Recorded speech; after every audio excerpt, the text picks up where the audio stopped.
So before I begin, who are our students here? Can you put your hands up? Okay. Wow. Best of luck, guys. Who are our professionals in cyber? Okay. Anyone here? Okay. Hello. Okay. Thank you. So who are our professionals in cyber again? Okay. Cool. Can you just shout out what you guys do? SOC engineers, anyone? Nice. Security engineers, anyone in GRC? Cool. Okay. Compliance stuff. I love that. Anyone who's not in cyber and is working?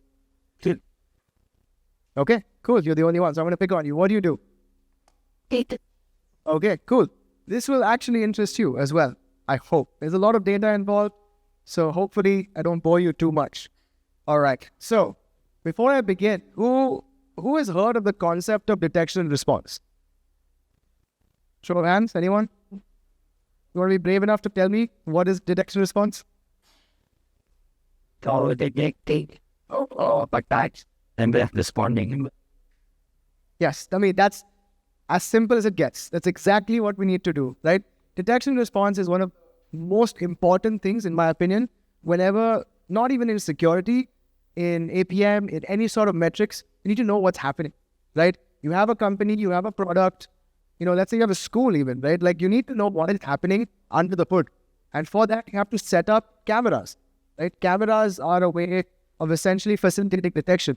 And all those security guards you saw outside, well, that's a response activity. We don't want to see what that response activity is, but that's a response act.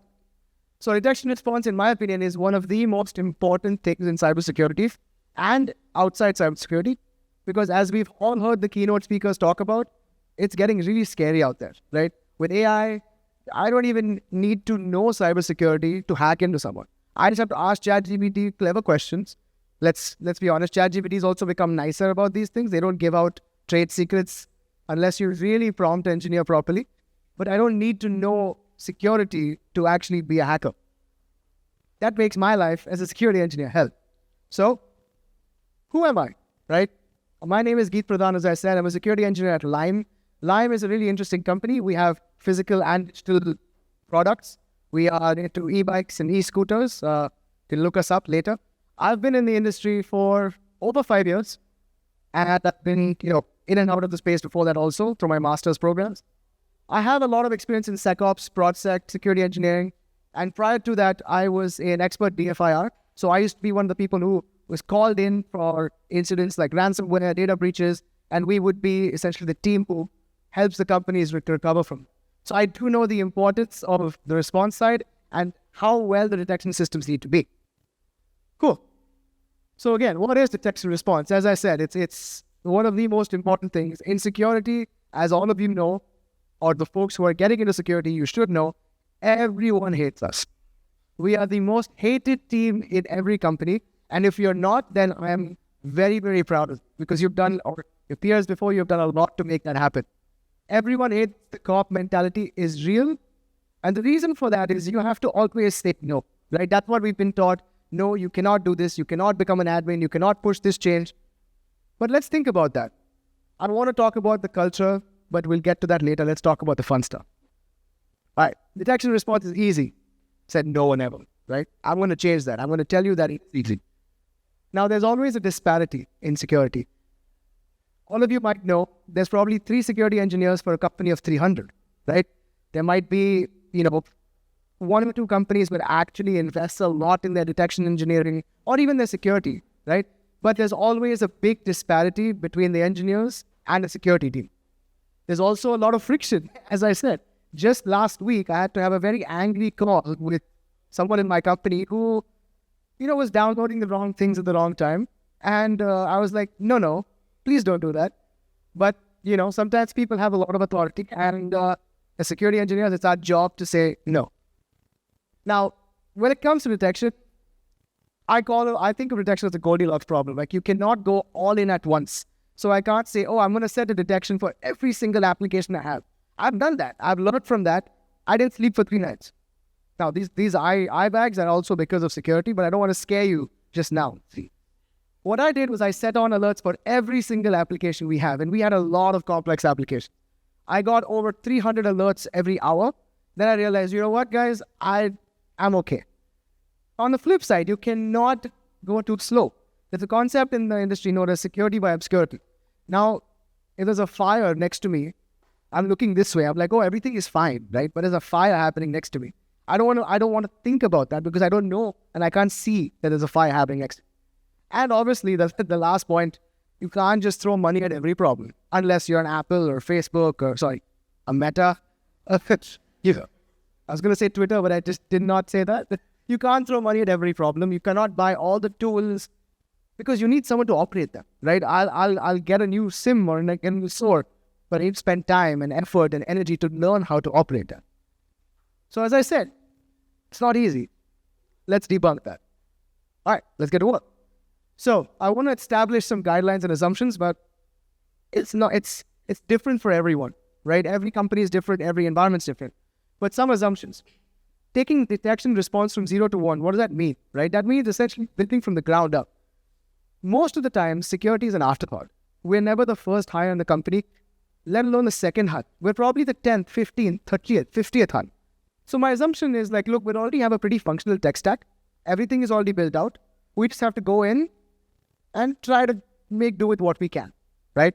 Lots of complex log sources. Now, this is something I don't need to tell everyone. There's so many apps out there. In the keynotes itself, if you guys saw, I counted over 25 different individual applications, right? Even right now, the way that they're streaming this is a different application. There's so many different applications that we have to get logs of, right? So let's think about it. There's a lot of different log sources and every team manages their own applications. So there is no centralized security management. Now, as I said before, fewer security engineers versus developers and employees. And one of the biggest things that I want to talk about is the no additional funding. Now, when you're a security team which is just starting, I guarantee you, unless you're very lucky, you're going to have no money, right? Maybe you'll have a tool here and there, which if you're lucky, but you're going to have no money. So I think of the detection problem as two. There's the technical side, which is really interesting. For me, the more interesting side, the non-technical aspects. So the first problem I think of is the daunting base process. You summed it up very easily. It's not that hard.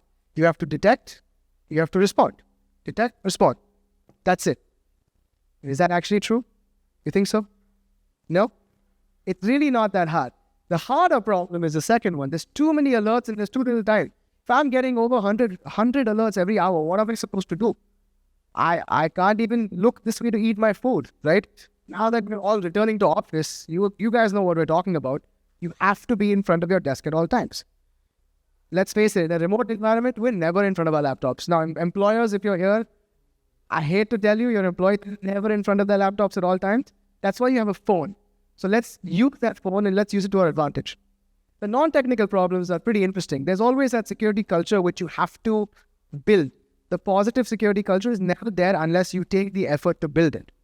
And the last point is, how does your security team operate? And more importantly, how does your company operate, right? Does your company operate by escalations like, oh, tell your boss to do this? That's the only way you will do it? Or is it more from the ground up? These are all the dynamics that you have to take into consideration when designing a system from scratch. Okay, so this is a quick image of how I think about the detection and response process. This is the pipeline, as I call it. There's your sources that you detect from, your alerts, what are you detecting on, right? Your notification, which is, hey, do I get a notification from Slack, etc. The 4, 5, 6, contextualization, intent, and prioritization are the cool automating parts, which you have to do as we've been hearing about Gen AI. And the last one is response. Now, because I only have a little bit of time, I'm not going to go into response because every response is different, right? You can either go, if someone is doing some shady stuff in your company, you can send your security to throw them out, or you can give them a pat on the back and say, no, good job, don't do it again. So it's very different for every company, so let's not go into that.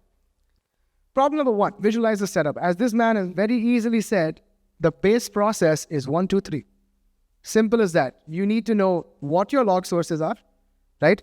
In this example, I've given 3. Everyone has some code nowadays, GitHub, cloud-based AWS, and then a firewall or network logs, which is on Cloudflare.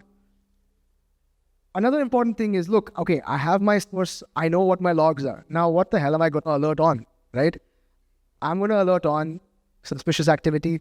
If someone's escalating privileges, maybe going to admin, if someone is pushing code directly to master branch or main branch, I want to know, right? When I know, I'll be able to actually do something about it, right? And third thing here is notification.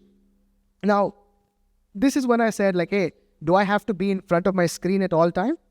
Or can I get a notification on my phone, through Slack, through email, through PagerDuty, whatever it is? So that's it. This is all the base processes, right? It's as easy as that. It really, really is. All you need to do to set up a detection process is these three things. Now, there are problems with this. The problems are, I don't have time. I need to do other things. Automation, automation, automation. So let's get to that. All right. So visualizing the process. What are the log sources you want to alert on? Where do you want to store these logs? This is important. I think some of the keynote was talking about different compliance issues. You need to think about data retention, data deletion, right? Where do you want to store them? Do you want to store them directly into your SIEM product? If you have the money for it, great. If not, maybe you store it in S3 buckets. Maybe you store it somewhere else where you already have the technology. So that's not going to be a hard problem to solve. As I said previously, you never have the budget. You always have to justify. In my experience, it's always been easier. Hey, if some other team is using application X, for example, someone's using Datadog, right? As their APM. Cool. I'll find a way to figure it out that I can integrate an already existing tool and maybe pay a little bit of extra money, because that is an easier sell than saying, hey, I want to get a Carbon Black or a Rapid7 or a whole new tool. That's much easier to sell. Now, how do you want to export these logs? It's a problem which is too technical for this call, but it's not always easy. You cannot always have an API connection. You might have to export these logs, come up with a very janky way of, some sort of scripts to say every 10 minutes, export, upload, export, upload. I've done that. It's not ideal. And how frequently do you want the alerting to be? I don't want to get alerted 100 times every hour, but at the same time, if there are 100 malicious activities happening, I want to know.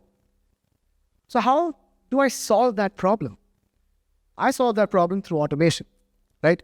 Now, Gen AI is a big word, but that's a little too advanced for right now because we're going 0 to 1. We're not going 0 to 100, right? So let's take a step back from all the Gen AI conversations right now. So contextualization. Okay, let's take an example. I have an alert where someone has deleted a repository. Let's say I, Geet Pradhan, have deleted a repository. Now, I need to know the relevance, the severity, and the intent of that. What is the relevance? If I test repo 1, I don't care, right? As a security engineer, I don't care if you're deleting test repo 1. But if I'm deleting production, God, Lord repository, I really, really need to care. So what is the relevance of that repository is very important, right? Or not just a repository, the resource, the asset that you're talking about. Second is the severity. Now, every alert has a severity. Every logic has a severity. Now, if I push to main or master, it's bad, right? But is it as bad as me deleting a repository? Okay, some cases it could be, but for me, it's really not. For my context, for my company and my previous companies, we've always archived our repositories for X amount of days, and then we have a process in this. I don't agree with it, but it's there. So I don't see a reason for anyone to delete a repository. So for me, the severity of that is much higher. It's a critical, right? Now, what is the intent? Look, everyone makes mistakes. Everyone makes mistakes. I have made a very bad mistake, which has temporarily shut off a part of my company before, but we let that be in the know, right? That was unintentional, right? So the intent, there are broadly 3 categories. Is it intentional? So the test repository, yeah, I wanted to delete it because I don't use it anymore. I tested it out and it's done. The third one is accident. Oh, I actually wanted to archive that repository. It's the same process, but the button is just Upanishad. I pressed delete by accident and I was just not paying attention. That is dangerous. But the most dangerous part is suspicious activity. Now, why would I need to delete a repository ever? Right? I'm not an admin on this. How did I get admin rights to delete a repository, to then create that alert, to then respond to it? That's something I need to look at. So let's say you get 15 of these, 20 of these, right? Now, how do you prioritize these? That, my friends, is the key. You prioritize this in 3 ways. 1, contextualization and intent will give you a good idea about, hey, how important is it? How relevant is it? And what is the intention of that individual, right? For this part, you may or may not have to actually reach out to that employee, the user, and say, hey, dude, why did you do this? Can you give me a reason, right? Now, as I said previously, a lot of the times you have to escalate. If your CTO is doing something you're not supposed to do, are you going to shout at your CTO? Don't do it. It's a bad idea. It's a very bad idea. But sometimes, as I said previously, we have to be the bad cop, right? Who are you going to escalate to after the CTO? Tell me. You can't. So then, that's where rapid response comes. There are some special users, some special workflows that, hey, if a CTO has done something like this, you send an email to CTO, CEO, everything saying, dude, do not do this. In a much more formal language, right? Which, do not write the word dude to your CTO. Please, that's my one piece of feedback that I'm going to give. So, okay, now you've prioritized these alerts, then you can respond. Now, let's think about how do you prioritize these alerts, right? Which alerts do you focus on based on the context, the intent, and the priority? Now, how do you prioritize these alerts? Again, what do you do with false positives? Now, this is an interesting part which we'll deal with the next one also. And when do you triage alerts? Now, what do you do with false positives? When do you triage alerts? And how do you deal with a remote workforce? All feeds to the question of what is your appetite for automation. Now, if I'm here, if I'm in India, I was working last night, right? And a lot of my users are in the US. It was 3 a.m. for me. I'm not going to be awake Friday night at 3 a.m. I'm sorry, right? I should be sometimes, but I'm not. Now, just today morning when there were about 20 high-level alerts, right? I was like, oh, shit, what do I look at? What do I do? Have I missed something? We were also potentially DDoSed. Did I miss something? Oh my God, did I sleep? I was on call, right? It was a Friday night, so I had someone cover for me. How did I solve that? I solved that by automation, right? This is what I did. Now look at the time. It's 11:35 p.m. It tags someone who's done the action saying, hey, can you provide context, right? For me, it was 11:35 p.m. and I was sleeping. Now at 3 a.m., I was alerted again. Forget the date. This was last time. But at 3 a.m., I was alerted again. Now, the benefit of doing automation here is you don't need to be awake at the same time for the first round of triage. I can be fast asleep, and if someone says, hey, did you intend to do this? Yes, I did. Now that's done. Right? The intention is intentional use case. It's a false positive. You throw it away. Now, what if they say no? What if they say no, they did not intend to do this? Then it's the other two intent. One is, hey, it's accidental. Then you work through the flow and say, hey, is it accidental? If it's accidental, drop. Now, if it's suspicious, you escalate it.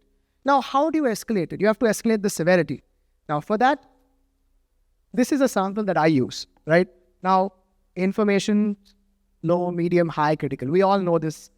The key is how do you review these alerts? I probably get about 1,000 informational alerts every day. I'm not going to spend my time or my team's time looking at it. I get about 100, maybe more, low alerts every day. I get about 20 mediums every day. I get about 1 or 2 highs every day, and I don't get a critical every day. Otherwise, I would not be here right now. So you have to think about it from your company's perspective. What is the appetite for automation so that it allows you to do this? I can review it every Friday morning. I have a 2-hour slot to review all my lows. Every morning, I have a 30-minute slot to review all my mediums. Highs, I get tagged like the one here, right? And PagerDuty, if you don't know, is literally a page. It calls you, it texts you, it is very noisy. And I don't recommend it to anyone, but it is one of the best tools that I've used, right? Especially for security, because you are never near your laptop. And if anyone says you are, I will call bullshit on that. I'm not either. All right, so we've looked at the technicals, right? We've set up the stack. We've set up the automation based on your company, the relevance, the intent, the priority. Now let's talk about how to make that work, right? What is the cultural buy-in that you need? Now, as I said previously, security is always a thorn in everyone's backside. We're always saying no first. The approach that I took is not to say no. It's to say yes and. Now, what does that mean? Someone came to me and said, hey, I need admin permissions for this. I was like, why? Why do you want admin permissions? You're in a team which does not even interact with this.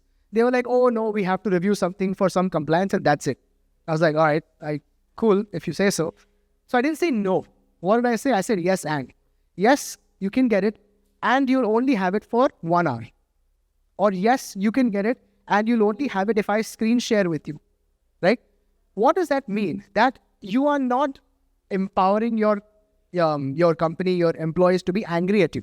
You're saying, hey guys, we are a supportive team. We will work with you, not against you. Now, that is one of the biggest learnings I've had in my detection process, because what happens here, right?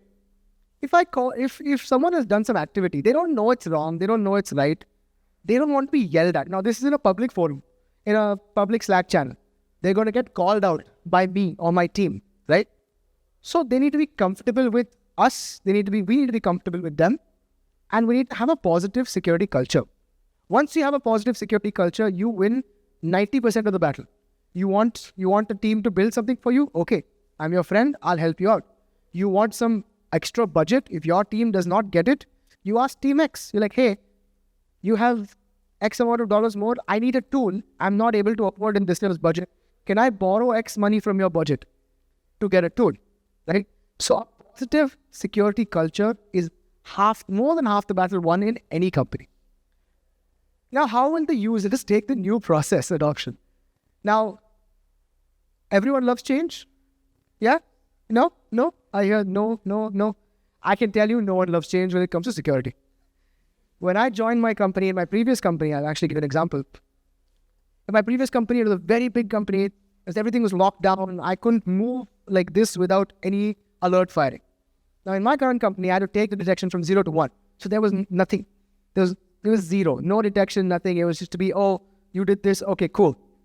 Oh, you did this. Okay, cool. I was like, what does that mean? Like, you have to do something about that, right? When I added this new process with my team, there was a lot of pushback. And the pushback literally went to the CTO level. The CTO was like, what are you doing? Why are you making this product harder to ship? Right? Product teams and security teams, let's just say we're not best of friends. Product teams always want to ship products faster, generate revenue, right? We want to make sure we also generate revenue, right? The company should do well. Otherwise, in the end, we all want to get paid. But I also want to make sure we don't get hacked so that I don't have to work every Friday night, every Saturday night, every Sunday night. So what that happens is I always have to put in a guardrail. Sorry about that. That was the guardrail I had to put in. So you have to gauge what is the company's adoption level. Like, are they comfortable adopting new processes? How do you fix that? You fix that with improving the company's security culture. Now, what is the organizational buy-in for corrective actions? Now, as I said, like if you're going to say, oh, you're going to shout and say, hey, don't do this, they're going to say, okay, fine, you stay in your lane. We know what we're doing. It's our product. But that's not good. That's a negative security culture. You need to have organizational buy-in right to the top, to your board, to say, look, security is important. You want to push this product? That's fine. Here are the risks, 1, 2, 3, 4. You can get hacked tomorrow. Now, when we started, we didn't have a good security culture. So what me and my teammate did is we literally hacked our company. We showed them, and do not do this. I do not tell you to do this. But because we had admin access, we essentially mimicked a hack, saying, hey, if I turn this off, what would happen? And then one of my old directors was like, just quit. Because no one knows. No one in my company at that time knew the importance of security because we were a 0 to 1 function.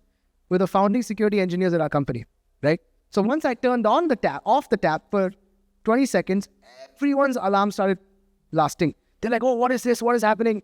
What is this? Geet, why have you done this? And I was like, okay, I'll switch it back off. I was very scared. This is my second or third week. I was very scared.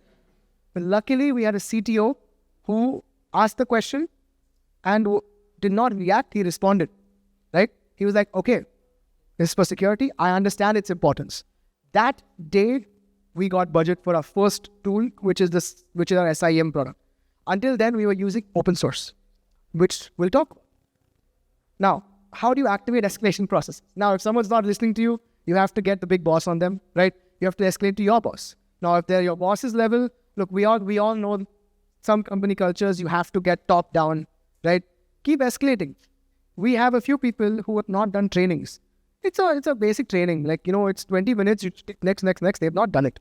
Now, I hope we all have had to do that. If not, best of luck. Everyone has to do that at some time. 20 minutes, they didn't do it. We escalated to their boss. They didn't do it. It's gone to the CEO. The CEO sent an email saying, if you do not do it in a week, there will be repercussions. Everyone is now done it. So why was this possible? Point number one, the company's security culture in any detection response process has to be good. I'm not going to say great. It's never going to be great unless you're miniOrange, because they're really good. But it has to be good, right? That means whenever an alert fires, when someone pushes to production or deletes a repository, you need to escalate to a point where you say, no, you cannot do this. Give me a credible and a viable reason like why you did it. And maybe they think it's like, oh, it's normal to do this. I just merge my changes directly. I don't create a PR, right? For those who are coders here, I don't create a PR. Or I don't, any sort of system change I need to do. I always log into admin and I do it. But that's not the way you need to do it, right? For this, you need to have escalation processes. You escalate as much as you can. If you cannot, get your boss involved, get your boss's boss involved. Because in the end, that small thing is the difference between you having a company and your company not existing. Now, I think it was Anirban sir who spoke about not being in the news, right? Not being in the news. We don't want to be in the news. As security engineers, our job is to make sure we are never in the news. Because you see all these companies in the news right now, right? CrowdStrike, it impacts not just them as a company internally, but their stock price. It not a lot, right? Now, not even the big companies, even small companies, you need to make sure zero trust. I think someone spoke about zero trust in the morning. You have to implement zero trust. Every time something happens, you alert it. Once you have the flood of 100, 200, 300 alerts, you will at least know that, okay, my tap is on. Now I need to just twist it and fine tune it a little bit. How can you do the response part of it? Escalation. If no one's listening to you, escalate. Within reason. Don't say, oh, this person did this person. Don't cry about it. Because no one likes that in a cop, because we're the cops. But escalate as and when needed. Now, problem number 4. We saw security culture in the company. What about the operational cultures in your team, right? At cross-functional and in team. What is the existing application that you have? What are the feature sets? A lot of applications have a lot of features. Most companies, you don't use every single one. So why don't you first look, you're not going to get budget for it. You look at a Datadog. If you're using Datadog for logging, Datadog has a SIM product. It has an incident product. It has everything you need to run a detection and response stack. If your company is already using Datadog, you could just say, hey, can I latch on? Can I just, there's a saying, can I use your shoulder to fire my gun, right? That's what you do for detection. Now for response, you use other shoulders to fire other guns, but you definitely need shoulders. Now, the second point is something which I strongly believe in, right? What is your company's appetite for vendor lock-in versus decentralized or open source system? Now, when it comes to detection, you spend hours, you spend days, even months, even weeks adding your detection rules, right?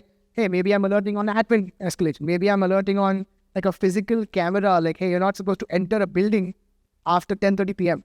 Maybe I'm alerting on heat, physical security. There's a lot of different things I'm alerting on. Now, normally what happens is you store these rules in your product. Like if you ever used a SIM, you'll store it in your product, you'll make those rules. Now, let's say tomorrow the product becomes too expensive. What happens? You lose your rules, right? Right? So, for me, I prefer managing my roles myself. Now, I'll show you how I do it. There are 2 ways, and there are much more ways that you can do, but I'll show you those ways to do it. But before that, let's talk about what is your team structure. Do you have 1 engineer for 300 employees who sits in India? Or do you have 10 engineers all over the world, right? If you have 1 engineer who sits in India and you're supporting the US, the UK, Australia, well, I'm sorry, but you have to automate. You're not going to be awake 24 hours a day. And I don't recommend it because your friends, your family will not see you. Security is a very, very, very demanding field. And it's even more demanding if you're awake 24/7. So automate as much as you can. Automate your initial round of triage. Automate asking your employees saying, hey, why have you done this? So that when you wake up, you know, okay, this is what's happening. Now, if it's not intentional, you don't want to miss everything. Right? I'm not saying, oh, sleep every time. No. If there's something really bad happening, you need to wake up if you're on call. Even if you're in India, you're supporting the US, that's where you have to use tools like PagerDuty. Right? Maybe set up a workflow. There are free tools out there, open source tools out there that can call you. right? Open source tools out there that you can send email. You don't want to do that? Okay, code it yourself. Google API is free if you use Gmail. Right? It's free. And as we've learned, Gen AI can make that script for you. You don't have to do anything, right? So email. If your company is already using Teams, Slack, use that. Why do you want to reinvent the wheel? Thank you. Sorry, I have to move ahead with this. Now, global security detection team. And now what is the preventative measure for bottleneck? As I said, if you're one person, you're the bottleneck, right? Or if you're the only person who's architecting detection stack, you're the bottleneck. What if you fall sick? For 2 weeks, what if you fall sick? God forbid you don't. Let's take a nicer example. What if you go on vacation? What if you're going nice sunny beaches of Goa, your laptop's at home, and all hell's breaking loose at the company? They don't know what to add to the detection stack. You're a bottleneck here. They're going to call you. Your boss is going to say, oh, Chad, you're at the beach, huh? Come back. Are you going to say, okay, I'll come back? Please don't. So how do you do this? Decentralized management to detection stack. So these are two examples, right, of how I've decentralized management. Now, what I've done is I have included either a spreadsheet, which is the most basic, right? You can't code, that's fine. Create a spreadsheet. Delete action is high severity. Allow users test at testing.com.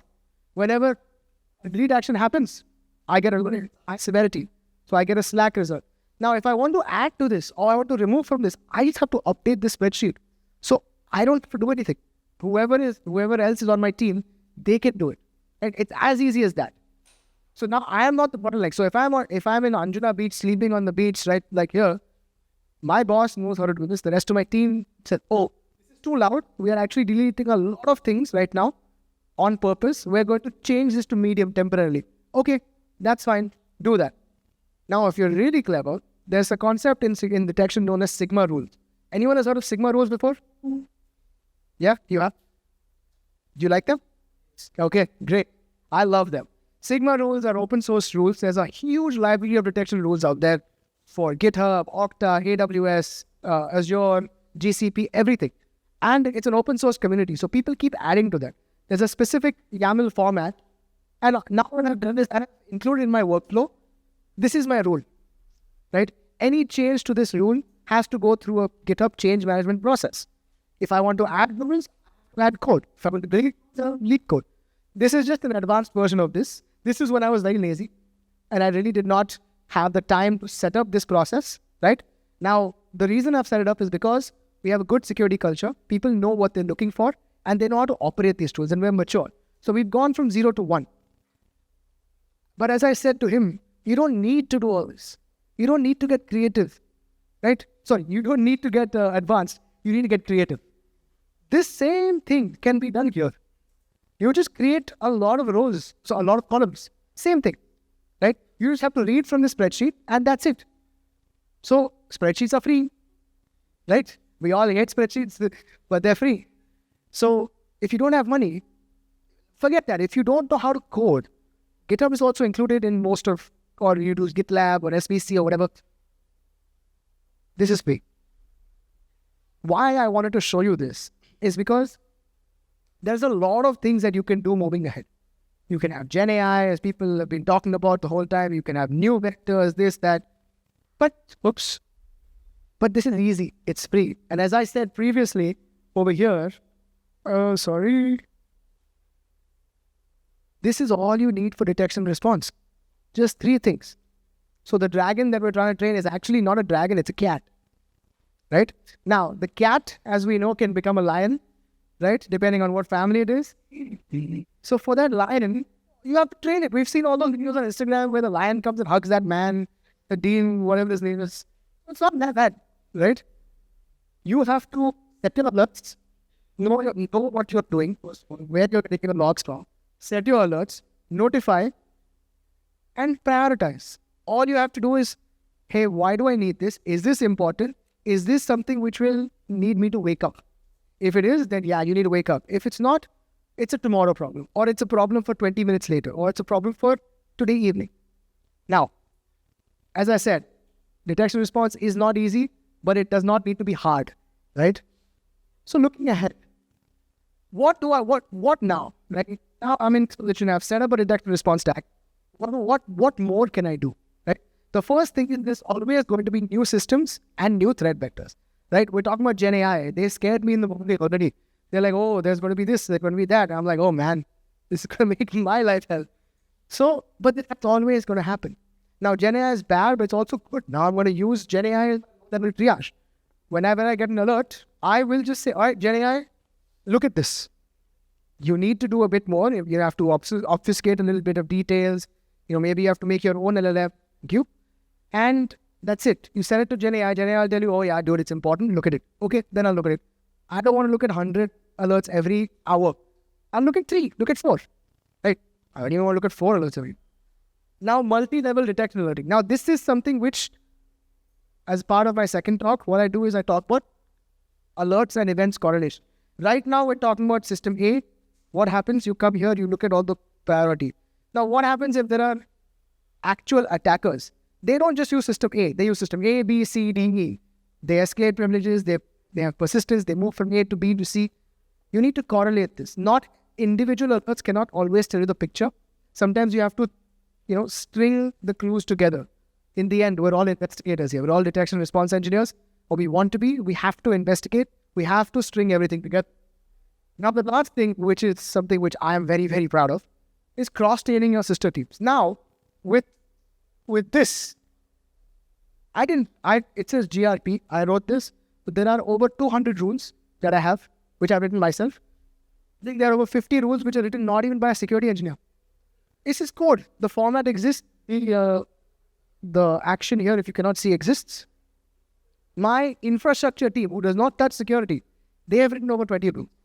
And that's where I want the world to go, right? I want it to be so decentralized that I'm like, look, you do it, I will review it, right? I reviewed PR, I approved it, it got sent. So the more hats, the better. Because as I said previously, we don't always have the budget. We have to make do with what we have. When I think of security, the one thing I'm going to leave you with is our job is to make sure everyone else can do their job. That's it. It's not always glamorous. It's not always hackers doing this Mr. Robot. No. How do you know if you're doing a good job? You're doing a good job if your company is doing a good job, right? If they don't know that there's a problem happening, that's you. Now, you want to show off, that's cool. You can do this GitHub PR stuff, whatever. But if you don't want to show off, simple Word documents, spreadsheets, that's it. All that's required. That's my talk, guys. Am I in time? Do I have a few minutes for question answers? Okay. Anyone has questions? As technical, as detailed, as cultural as you want. Yeah.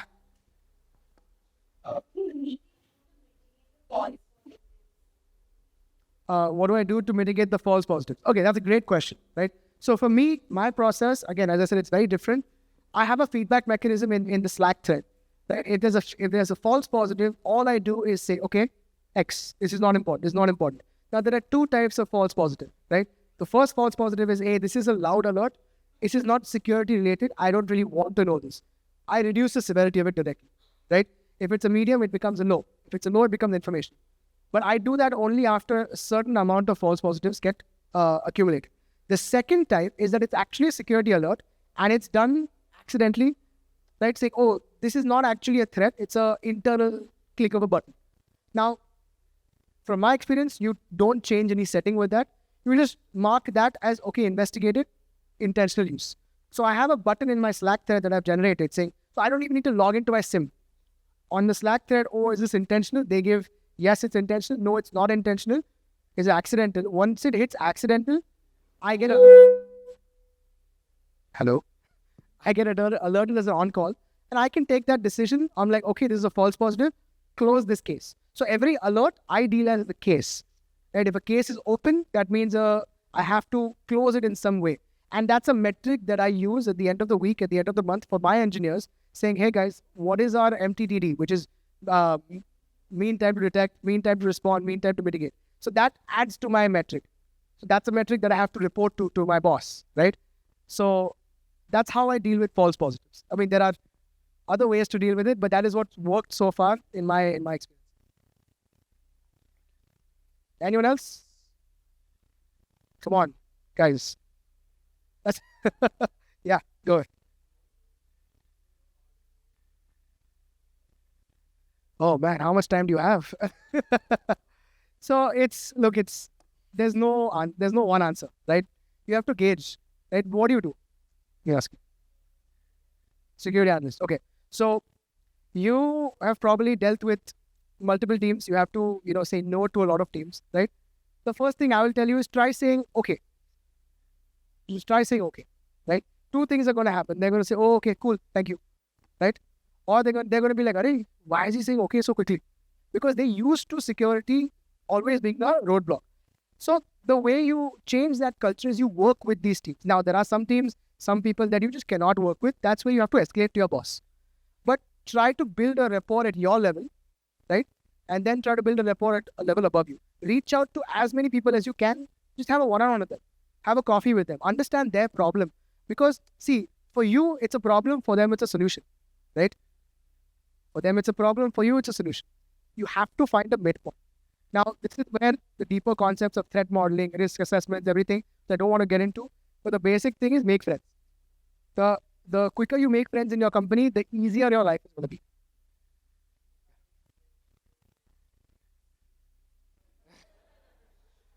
Then, yeah. So then I gave you the other solution, right? Escalate it. See, they're not your best friends. Remember that. Family nahi hai wo. They are friends. You have to be friends with them because see, you may be in the same job, you may be friends, and I'm just kidding. You don't have to become enemies. But if they're not listening, just say, okay, you're not listening. I have to escalate. I'm telling you, in 5 seconds, if you use the word escalate, it's done. So be the bad cop when you need to be, but try being a friend first. Yeah, sorry. Yeah. Yeah. Oh, nice. The same thing. Same thing. Same concept. It's a little different. Yara rules essentially are like you create the Yara rules and the system that you have essentially points to the rules. It reads the rules. So log comes in, looks at the metadata or whatever the log sets are, looks into the Yara rules saying, okay, field A, field B, field C. If it matches, then yes. Now, Sigma rules can be used as an alternative to Yara rules or as Yara rules. It can also be used as a store. So how I've used it is I have an automated workflow, which I've created a SOAR product myself.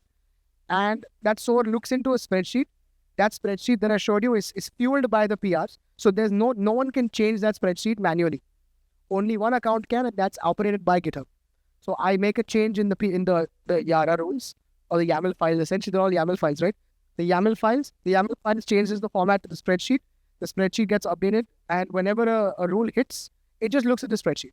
So it's the same thing. I mean, this has one, this has the other. Just think about it like there's a specific format, and the rule has to fit that format. That's it. Yeah. You think I wrote those rules myself? Why do I have Gen AI then? No, so it can be used to train an AI. Now there's lots of GPTs which are security GPTs, right?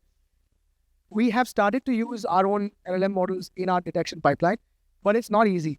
Like it's not easy. Lots and lots of product companies are already doing that. For me, it's not worth the effort right now. I might as well ask for budget for a tool which does AI SOC. Right now, we're not there as a company. You don't need that much because, we are not an Apple, right? We're not Airbnb. We're not Reliance. We don't have nation states attacking us every day, right? So when we do need it, yes, and it can definitely be used to train AI. Thank you. All right. Thank you so much, everyone.